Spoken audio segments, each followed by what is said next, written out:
What's good, y'all? This your country cousin Pete McCorvey, aka Petey Mac. Man, get on up here, pull you up one, light you up one, kick your shoes off, relax, baby. You around family, we on the porch. It's Pete McCorvey's Porch Talk. Let's do this.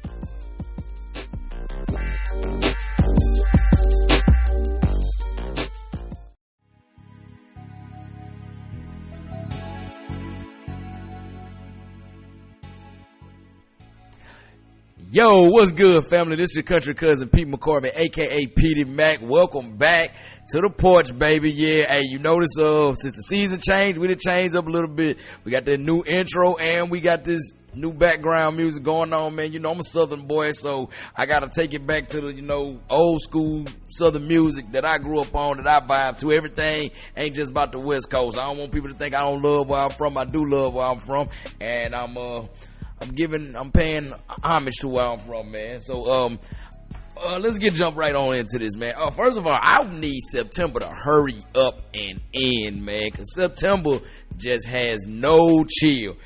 This past week, we lost another legend. We lost the great Maggie Smith. For those of y'all don't know, she's a British actress. She was in a lot of things in like the 90s, early 2000s, like, if you were 80s, 90s baby, she was a big part of your childhood and your young adult lives, man. I know she was for me. First time I ever remember seeing her was on Sister Act and Sister Act 2. She was Mother Superior on there. Then, we can go on to like my preteen, teenage years. She played Professor Minerva McGonagall in the Harry Potter film series. But the last role I'm gonna speak on, and this is the role I know her for, because this one meant the most to me, because it's the most of all those that was real iconic and influential to my childhood.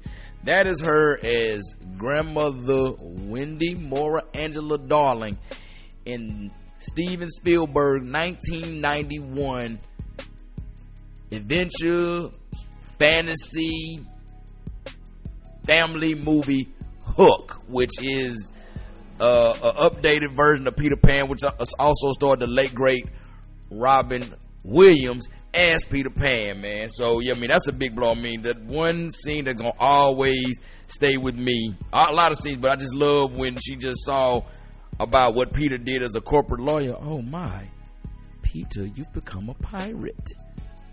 It's just the way she delivered that line, and the way she emoted her facial expressions and everything like that. It's a big loss to the film world. R.I.P. to Maggie Smith. It's just woo. Now we finna go on. We finna move to the Windy City. The next three topics I'm gonna talk about gonna come from the Windy City, man. The Windy City has got a lot going on. Number one, coming out the Windy City, and I didn't think I'd get to see it in my lifetime. A lot of people been screaming, especially people who've been in the streets.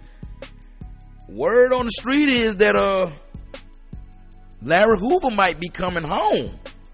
They found it's like a legal loophole. They say he might be released.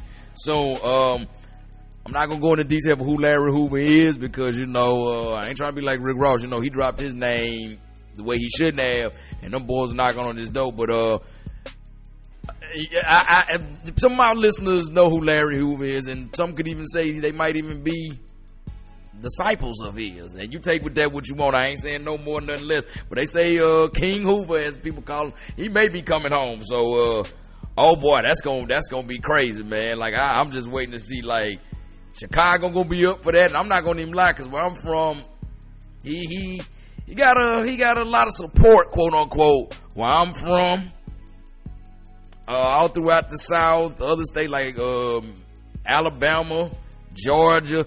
And I didn't know this until I moved to Washington. I didn't know that he had, quote unquote, supporters out there in the Pacific Northwest like that, because I thought they stopped, like, they didn't go past Colorado. But I found out very quickly that he had supporters out there. A couple days, not that I had like run-ins with him. I was cool with a couple people. Matter of fact, one of his quote-unquote supporters got me out of a jam one night. Dude was a real big supporter of my comedy up there in Tacoma. Yeah, he got me out of jam. It was some stupid shit that was going on. Somebody thought that they was gonna jump up. All he did was say a word, look at the guy, made a hand gesture. I ain't gonna say exactly what he did, but he made a hand gesture. Guy knew he knew to shut it down.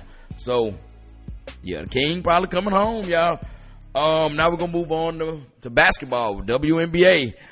We got some bad news coming from the Chicago Sky. Head coach Teresa Weatherspoon, who's a WNBA legend herself, has been fired. She's been fired because the Sky failed to make postseason this year, and they let her go. They let her go. They said the players they went to the front office. They expressed their frustrations about not winning as much as they wanted to, and unfortunately they let her go. Man, that's a big shame. I mean, because this woman was instrumental in actually helping to make the WNBA popular, because they had Lisa Leslie, Cheryl Swoop, Cynthia Cooper, but she hit a game-winning Hail Mary from half court for the New York Liberty during the WNBA finals that became one of the, I'm saying, to Candace Parker dunked in the game. That image of her hitting that shot was like the visual trademark for the WNBA. You know, like how for the NBA everybody knows in the playoffs, East Conference playoffs, when in '89 when Michael Jordan hit that 3-pointer over Craig Elo, and then once for the Cleveland Cavaliers, and after he hit it, he leapt like damn near 10 feet in the air, looked like, and just swinging his arm back and forth. You had announced, Bulls win, Bulls win. That was to the WNBA what that clip of Jordan hitting that shot over Craig Elo was to the NBA. So I feel real bad about that. A lot of people say they think it's because they said she was trying to, with her game plan and her strategy, she was trying her best to really help Angel Reese become Rookie of the Year, which unfortunately didn't happen because Caitlin Clark still ended up becoming Rookie of the Year. And before anybody hates on Caitlin Clark, let me tell you something. You can say what you want to say about that young lady, regardless of color or whatnot. That girl can play.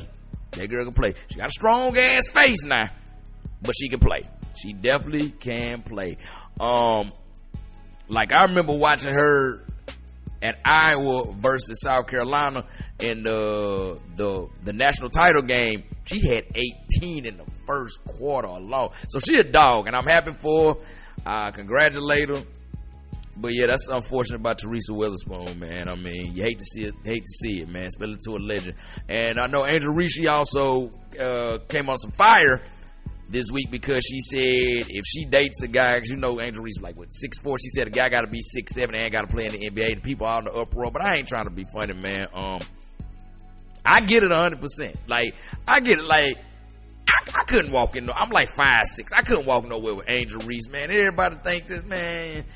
Everybody think I look like her little son walking with her to my first day of kindergarten or something. As much as I think her teammate, I think her teammate is gorgeous. Kamila Cordoza. I couldn't date that woman. They too tall. So I get it. Angel Reese, I get her saying that, but people just run around. I'm like, now who she supposed to date?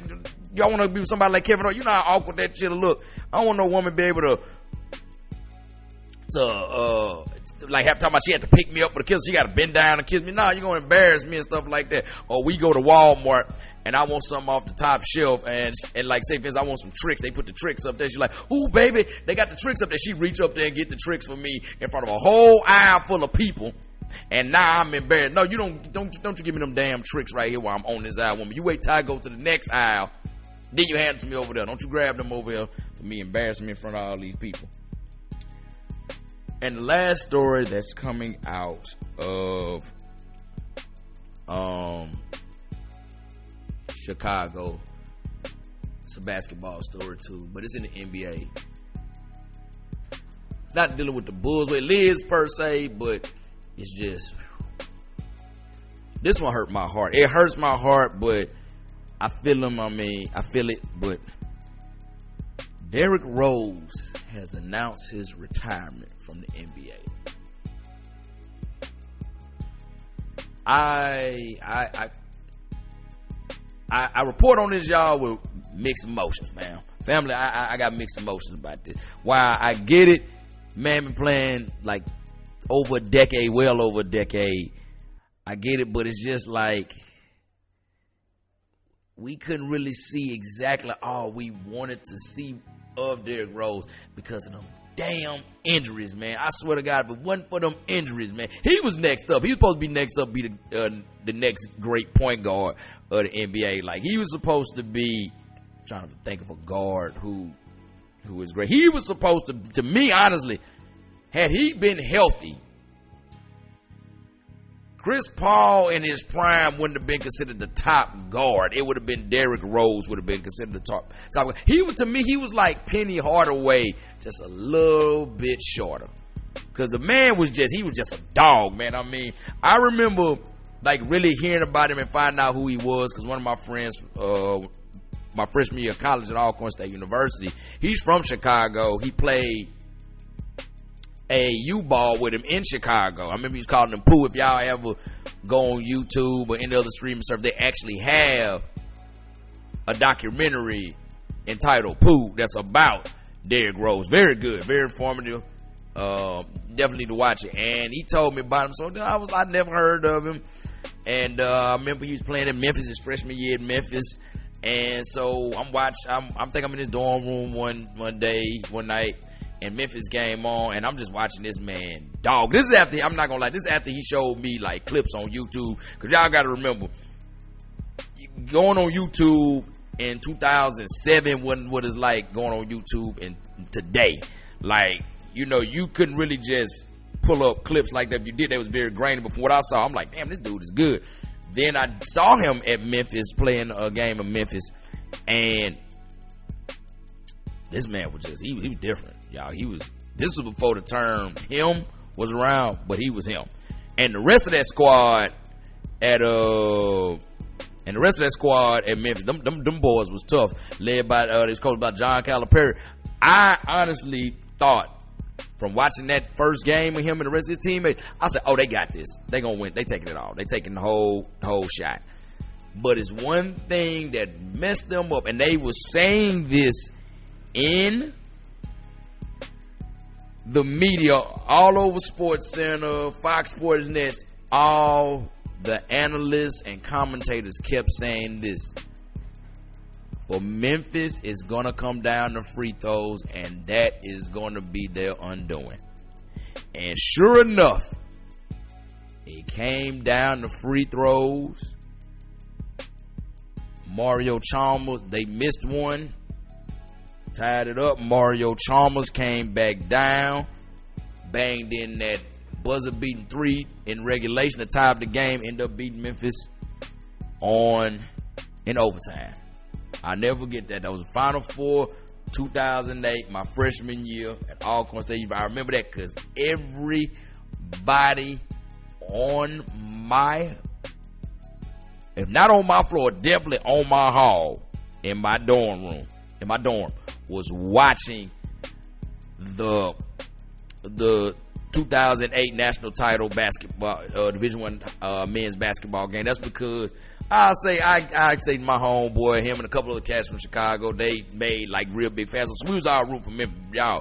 When I tell you, when Mario Chalmers hit that three, you heard a collective, oh, what the hell? Oh, you heard a collective groan throughout the whole hall. That time and another time later on that year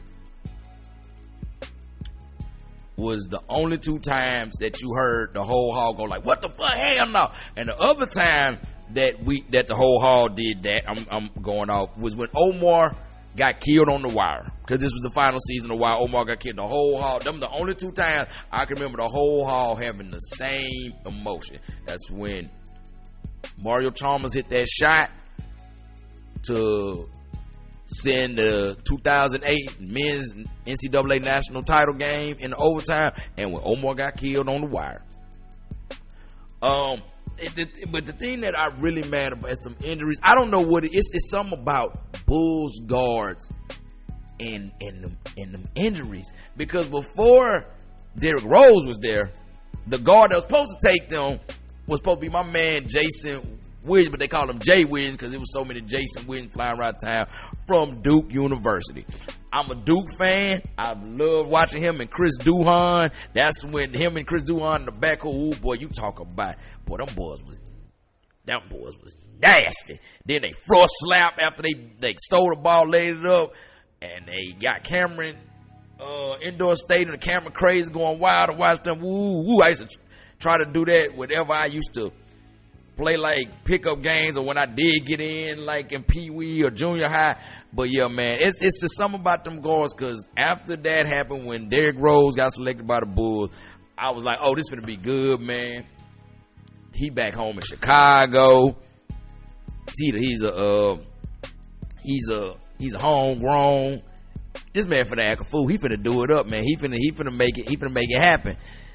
But one knee went, then the other knee went, then they started trading him around, and it was just whew. But the man he's still to me still a phenomenal player. I hope and pray to God he's a first ballot Hall of Famer when his time is up for him to be able to be submitted into the Hall. Definitely. That was a great career, man. Thanks for the memories. Also, I will got one memory. So remember, I was talking about a certain individual that's supposed to be released from jail. I'll never forget this. It was one time Derrick Rose hit a 3 in the game, and I think they was at home in Chicago when it happened. And he may have displayed, some signage that kind of coincides with a person I named her. Like I told y'all, I ain't finna go into all the details and all that. Y'all ain't finna give me shot. But y'all, if you know, you know. But enjoy retirement, Derrick Rose, man. You earned it, bro. And thanks for the memories, and hell of a career, man. Hell of a career. Best wishes to you, your family, and whatever's next chapter of your life has in store for you. We still on sports. I can finally say there's a God, and he threw me a little grace, because Florida State Seminoles finally won one. They won one last week. They beat the Cal Golden Bears, or Cal Berkeley, depending on how you knew, University of California. They beat them 14-9 to finally get in the win column for this season. Finally. Thank you. Damn. Now just give me about 2-3 more, and let's get to 500. Then y'all can start alternating. You can win, lose. Just let's get to 500. God damn. Also in college football, hey man, you can say what you want to say about Colorado, but I'm gonna tell you this: them boys are must-see football. Yeah, I believe it's a social media madhouse over there instead of football power, but they doing that thing, because they ended up defeating Colorado 38-31 in overtime last. Now a lot of people was getting mad because they stormed the field. They doing that because they beat Baylor. Like, what's going on? Hey man, a win is a win, bro. But what came down to it is when the final play of regulation, Shador had rolled out, he rolled out, fired up a pass. Travis Hunter was covered. I'm talking about he was covered. That'd be at least double cover, might even been triple cover. Caught in the corner of the end zone, tied it up. They going to overtime. Man, y'all can say what y'all want to say about Shador, but that boy is him as a quarterback. He's him as a quarterback. You can say what you want to say about what he did with the Colorado State quarterback after the game. You can say about how he on social media and this, that, and the third, but the man is that guy at quarterback, and I cannot wait to see where he ends up in the NFL. And Travis Arnold, that man that's nothing against Deion's kid, but that man is pretty much, he like Deion and Charles Woodson reincarnated. That young man right there, he got it. Like, best wishes to him too, or wherever he lands in the NFL. Looking forward to seeing both y'all young brothers playing on Sunday next season. It's been, I ain't gonna lie, man, this week has been pretty good with like television and movies, man. Like Peacock's show Fight Night that stars Kevin Hart, Taraji P. Henson, Terrence Howard, Samuel Jackson, Don Cheadle. Man, it's good. And I'm gonna be honest with you. It's got a couple other people, and I'm gonna give their props to. First of all, I'm gonna say this. So the guy that plays, Mac, Cinco Walls, y'all know him as Sean on Power. I swear to God, that man always plays somebody who got a temper or somebody who just can't get right. He did that in Hill. He did it in Power. He did it when he was on the episode of Lincoln Heights back in the day when he was a gang member trying to get Tay to join the gang. He did it in Friday Night Lights when he was that player that tried to lie to his family so he could play football. They didn't even know what he's doing. They thought he was in study hall. He just always plays somebody who just can't get right. He just cannot get right about anything that anything he's in. He just always plays it. And Melvin Gregg, who y'all know as Man Boy on Snowfall, who actually people give Man Boy a hard time. Man Boy was he was an annoying ass asshole, but Man Boy told Franklin everything that was gonna happen, and damn if it didn't happen. He plays his partner in crime, Andre. He seems like he typecast as just the person who always just gonna be just a wild card, just gonna be rogue and do things his way, and the hell with everybody else. They also got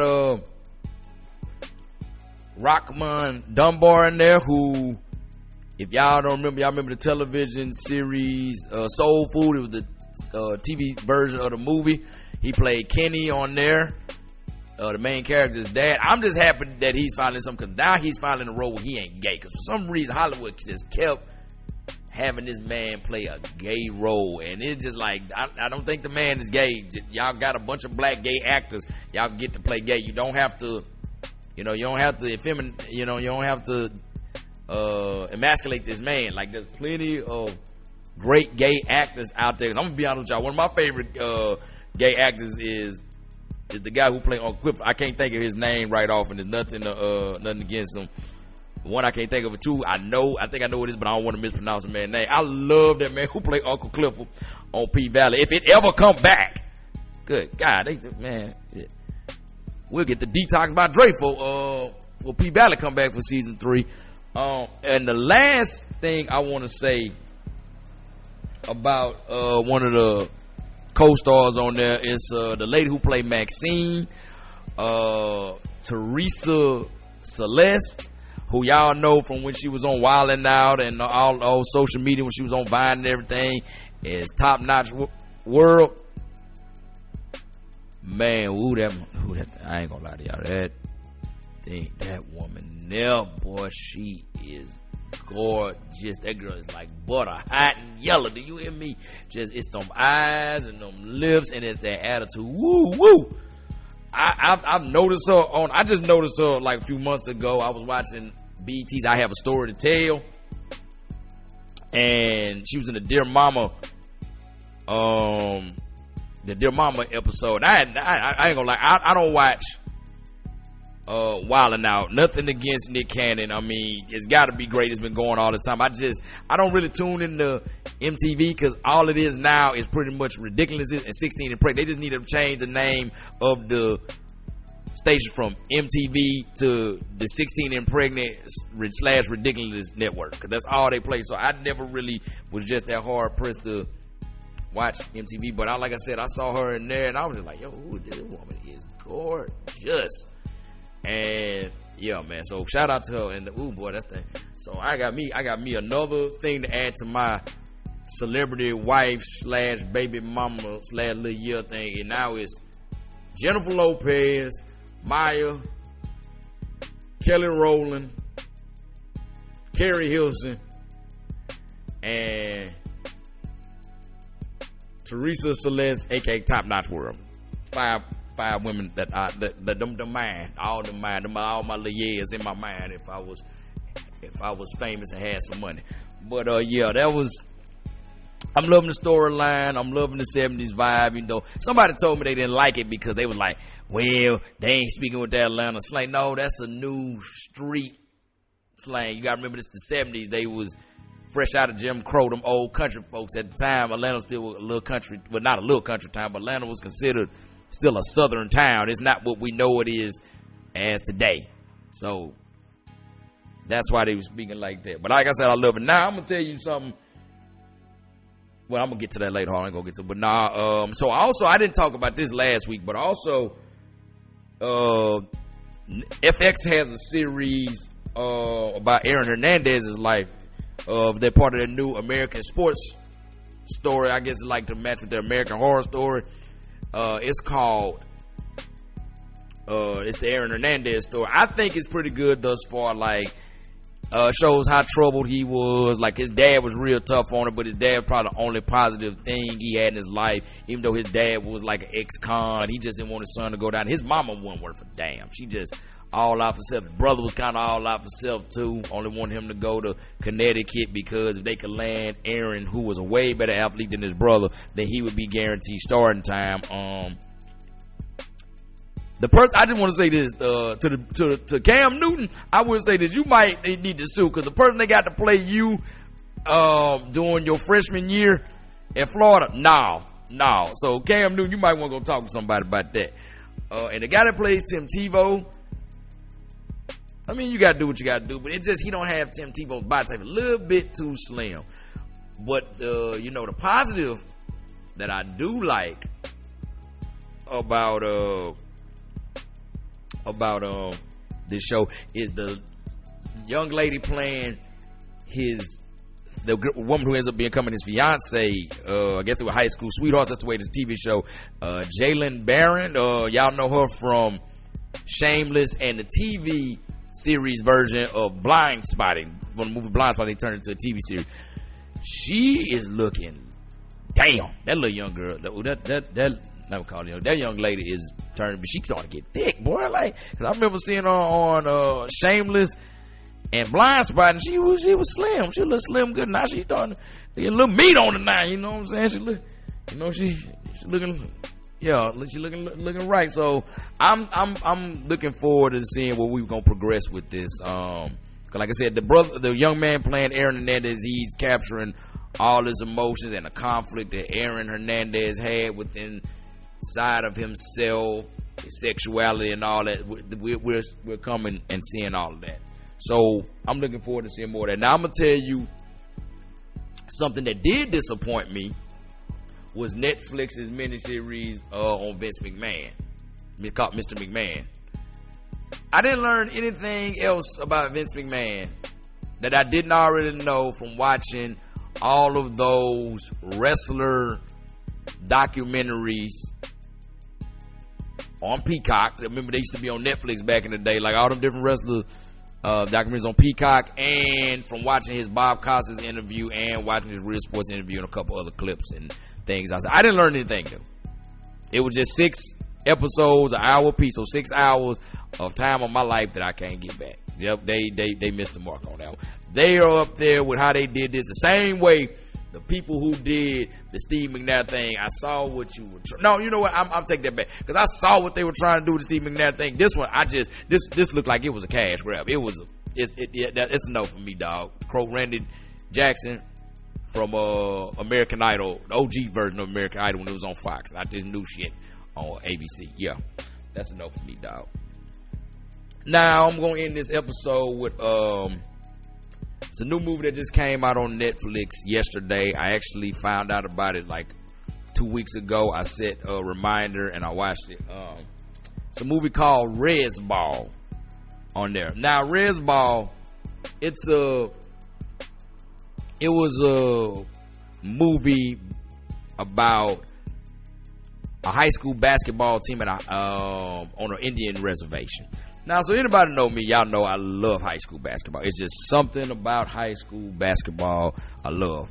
Would have liked to play it in high school, but it was something that kept me back. What was that? Oh yeah, talent. Didn't have it. But I love the atmosphere of high school basketball. You know, you go in the gym, you smell the popcorn, the hot dogs, you hear the whatever pump up song, usually the latest rap song or something, getting everybody hyped as they doing their warm up line. You hear the sneakers squeaking on the court. You can smell like the smell of the basketballs and everything, man. It's just something about the atmosphere of high school basketball I always love. So they already hooked with that.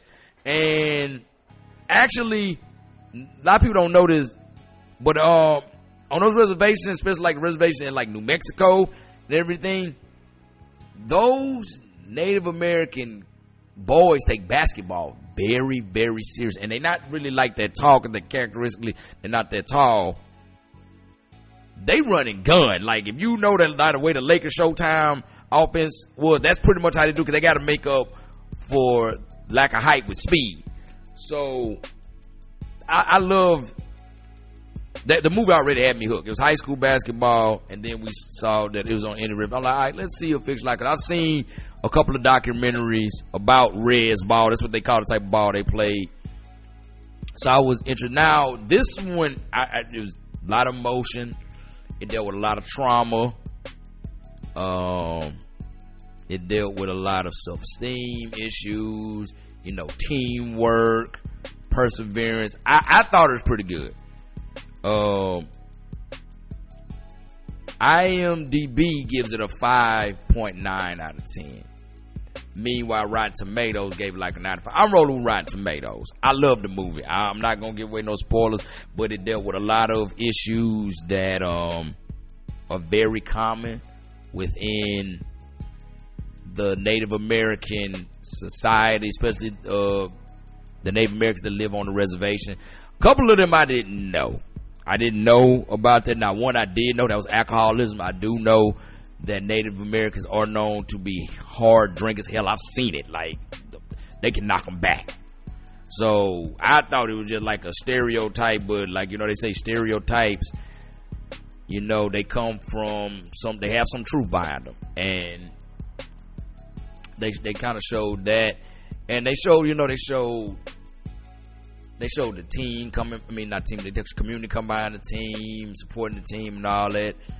They showed the team building and, you know, becoming a one cohesive unit.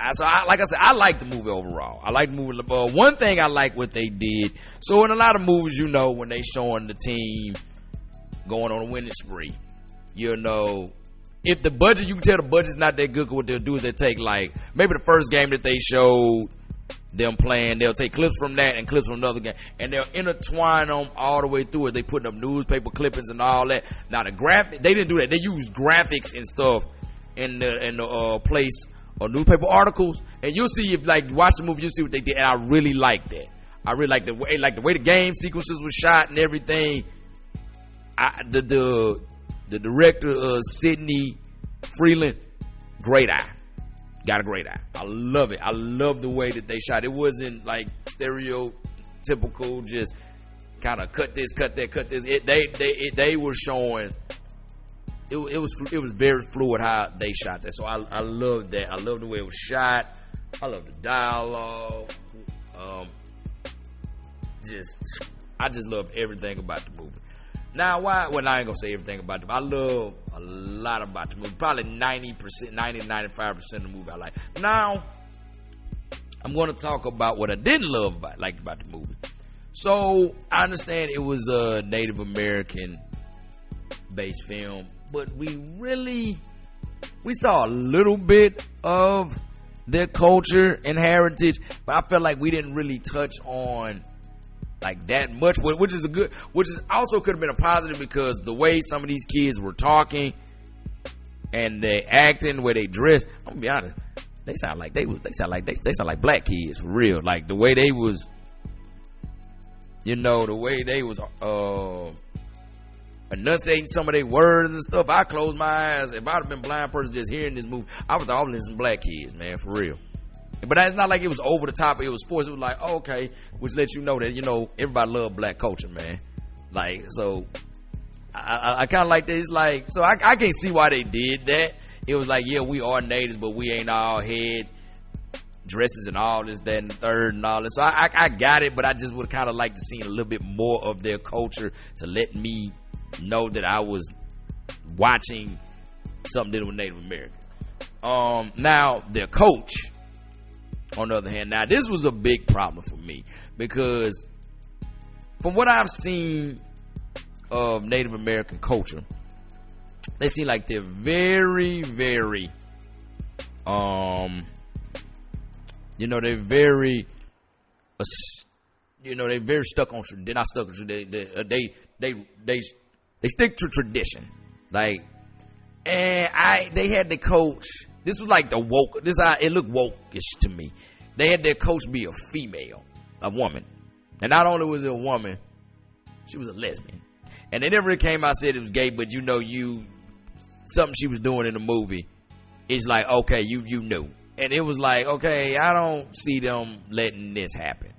I don't even see her really like being lit. Like I said, I don't know. Just based on what I seen from Native American culture, I thought they'd be real stringent on that. I didn't like the forced wokeness, because the documentary I seen, Basketball or Nothing, that was about Red's ball, the coach was an older gentleman named Raul Mendoza. So I was like, you could have just got a regular, you just got to get a guy. I ain't like that forced woke version of, but the coach did a great job. I was like, okay, this is a forced woke aspect of it.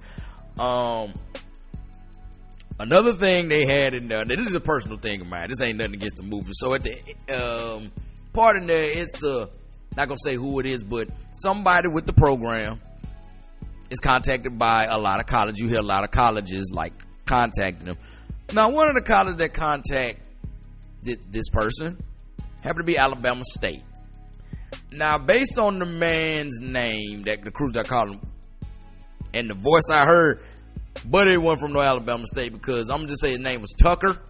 That was his name, Tucker. And then I heard his voice. I'm like, he ain't from no Alabama State. I guarantee you. Not HBCU Alabama State. Maybe from Alabama State Community College, but he ain't from Alabama State University.